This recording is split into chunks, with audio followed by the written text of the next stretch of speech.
sorry for the inconvenience. Our camera suddenly stopped, so let's proceed for our final interview. So, ma'am, do you think that youths are affected by the things that they see, hear, and experience? Definitely. Okay. Because environment is a big factor to the attitude and behavior of the adolescents and teenagers. So, once the environment is not nice, of course, they will be affected and how ganun din ang kanilang especially sa parents. If they see the parents are always fighting, so they're really affected. And that's the start of problem. Kahit nga yung mga naririnig natin ngayon, di ba? Like what is happening now. So, may kay corona or something. So, I think that's a big question now. How the adults or the teenagers are affected. That matter. I heard yesterday dun sa isang radio station at may sinabi na si Pinoy na paano i-explain ng mga guidance counselors ngayon or the professionals to the students what is happening in our country regarding this kind of yung issues na isang malaking may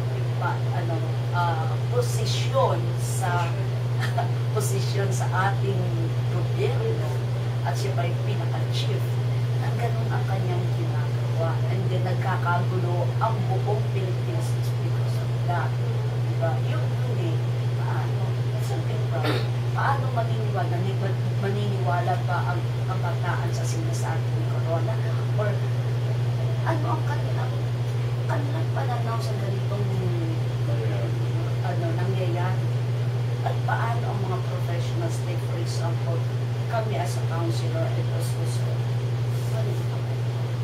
So, you mean that teens are easy to influence? Hinaan natin, the teens are the states of storms. Kasi sa nila na sila ang unang-unang na-affected. Kasi paano nga sila magmamature sa ganong sitwasyon kung ang nakikita naman nila ay puro kabarastugan. Tama ba na the term kabarastugan na nangyayari sa Pinas? Ang pinapasok pa natin sa kanila ay positive. Or yung kay Corona pa na sinasabi na kumuha ng malaking pera. Saan dinala yung pera at bakit naging ganito ang ating bansa? Ano na tama ba sa mga bata? Ano ba sasabi ng bata na para ikaw yumaman? Paano mo masasabi na gusto mong yumaman sa sarili mong kahit pero sinasabi naman Corona na wala kami ganito, wala kami paano ka yumaman? Diba? That's one thing. Paano mo papapaliwanag sa bata? So, questions. There are so many questions regarding this matter. So, ma'am, do you think those issues that's happening in our country contribute to the number of delinquency of youth today? Meron din. Everything that is happening in our environment, sinasabi nila natin, kung sinasabi nila sa family niya, diba? Ilang percent ba ang influence ng environment? Family environment, isa na out society. Which do you think has a bigger, which do you think is more influential to a person's development? Is it the environment or the genetic factor? The environment.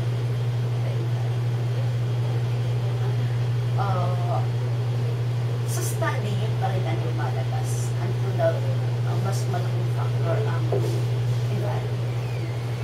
So, these teens who mature early have better outcome in life, is it true? Yes.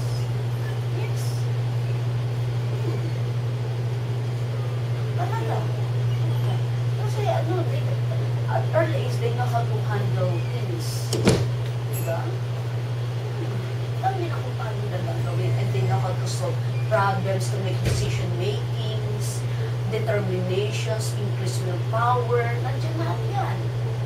If they mature early, yeah. Is it true that early mature teens are more open-minded and futuristic than others? Yes. Kasi nga di ba, may na sila kung paano sa ganito, nagkakaroon na sila na experience. Nagkakaroon na sila ng experience na sa ganitong pananaw, sa ganitong ginagawa ko, nagkakaroon na ng direction sa buhay. At tumataas ang willpower and determination kung ano yung goal nila. Diba? Kasi as early as sabihin natin the adolescents, may goal na sila sa buhay. What's their ambition, what their goals in life. Yan na.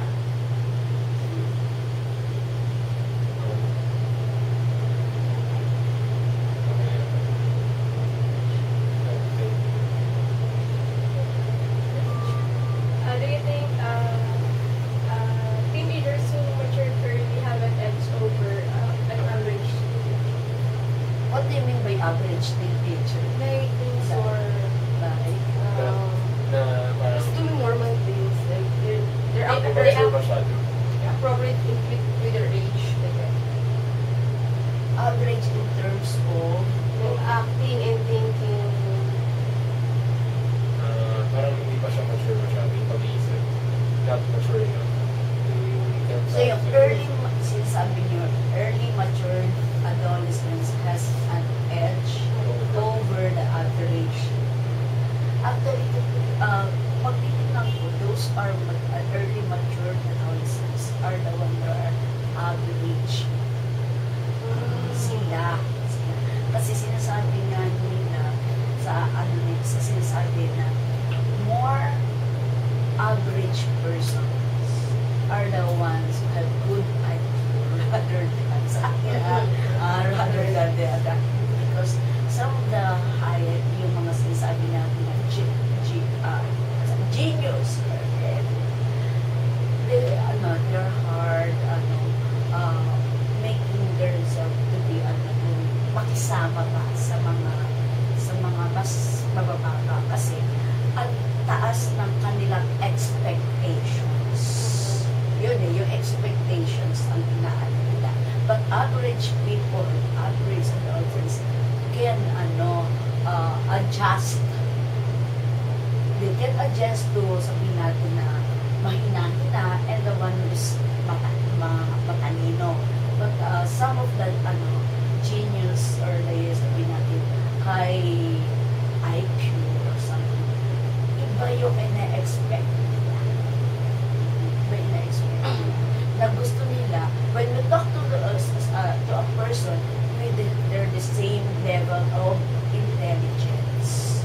But average people, they can adjust. So, in your opinion, what should or must the parent do to his or her daughter, I mean, to his son or to her daughter, if their children is undergoing early maturation? If the parents wants their children to be matured early, yun nga, yung 0 to 7, dapat they know their children at that age. So, kailangan ipakita yung mga magagandang bagay. If yung tamang-tama lang sa age nila. Tama-tama. If they're 2 years old, ano bang kailangan ng 2 years old? Pag 4 years old, ano ba ang tama lang sa 4 years old? Okay. Kasi some parents talaga, minsan 5 years old or 7, pinupush na sila kung ano lang, para naging matalino. Para maging matalino sa bata. Pero, pagdating ng 8, pagdating ng mga 15 years old, nagre-regress yung bata. There are, not only not only the adolescents, there are some adults na nagre-regress. Kasi, at that time, ang gusto na ng magulang nila, advance na kaagad. Kaya nadidelay yung kanilang playing na yung mga ganyan, kulang. So, minsan pagdating minsan ng 18 years old, 19, or sometimes nagtatrabaho na, mapapansin natin na minsan talaga, bumabalik sila, not really that ano naman, sabihin natin pagiging childish, nagiging childlike lang. Ano ba naman childish sa childlike? Diba, masarap ng word na childlike pa minsan. Pero yung sabihin natin na talagang hindi na-develop yung kanilang personality dun sa 0 to 7, nagkakaroon ng pattern. Like for example, sabihin natin sa in terms of sexuality, yun. Kasi from, sa 4 years old, may sinasabi na nagkakaroon ng identity na yung na ako ba babae, ako ba lalaki. Isa pag hindi naayos yun at early age, pagdating ng teenager, nangyayari na pag hindi naayos ng time, bakit? Kailan pagdating sa adolescence age, pero mas mahirap ayusin sa adolescence. Dapat 0 to 7. Do you think, ma'am, having a single parent contribute to the early maturation of child? Minsan, oo naman. Pero hindi na ngayon big issue kasi yan. Okay, no? Kasi kung talaga, as I said, at kung sa bata ka pa, pinaalam na ng mother, ng parents mo, or your mom, sabi mo, single parents, kung ano yung nangyayari, naiintindihan na yun ng bata. And, one thing, even adopted child na, hindi dapat pinaabot sa adolescence age na sa kanya lang malalaman na siya ay adopted. As early as 2 or 1 year old, alam na dapat ng bata na siya ay adopted. At pinapaliwanag natin na ikaw ay adopted ko, pero pinakikita mo sa kanya kung paano siya minamahal. Because pagdating sa adolescence, minsan nagre-rebel. Nagmamature na siya eh, di ba? 0 to 4, 0 to 7, nagmamature yung bata na. That's early magiging mga early mature. Kaya nga marami achievers na ganito. Kasi talaga, bata pa lang, may goal na siya, minsan nga yung kanyang ambisyon sa buhay ay nung bata pa siya. Pagdating